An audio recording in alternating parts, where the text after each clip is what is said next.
Right, so next up, part 3 of 5, heart failure staging explained, why stage B is the new priority. Again, this is the update on the second universal definition of heart failure published in 2026 by HACC, ESC, and WHF.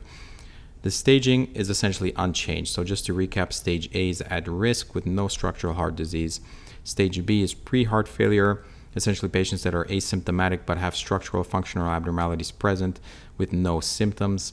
And I'll go into more detail later on. Stage C is essentially symptomatic heart failure. It's the classic heart failure patient we see in the hospital. And stage D is advanced refractory disease. Stage 0 has been added for patients essentially with no identifiable risk factors. And the update reaffirms that this system and directs increased focus towards stage A and stage B to support interventions before symptom onset. So the supporting data. The majority of at-risk populations falls into stage A, B, rather than stage C or D. This reflects the size of the at-risk population itself.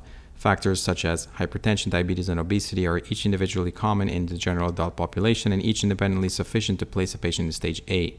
Risk factors defining stage A include hypertension, type 2 diabetes, obesity, and prior cardiotoxic chemotherapy exposure such as anthracyclines. Stage B is defined by objective evidence of structural or functional abnormalities in the absence of symptoms. For example, reduced EF on echocardiogram, elevated NT-proBNP, troponin, or structural changes such as LVH, left atrial dilation, or anything other than trivial valvular disease in a patient who does not report dyspnea, edema, or exercise intolerance. Stage 0 requires the absence of these risk factors and the absence of structural findings. So, clinical application.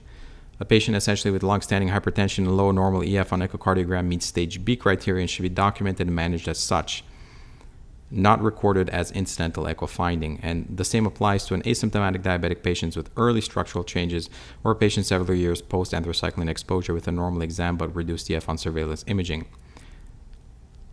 The distinction between stage A and stage B criteria is recurring test point, and this update increases its emphasis. So that was part 3 of 5. Next part we'll be talking about, can heart failure go into remission? And the new 2026 universal definition of heart failure says yes.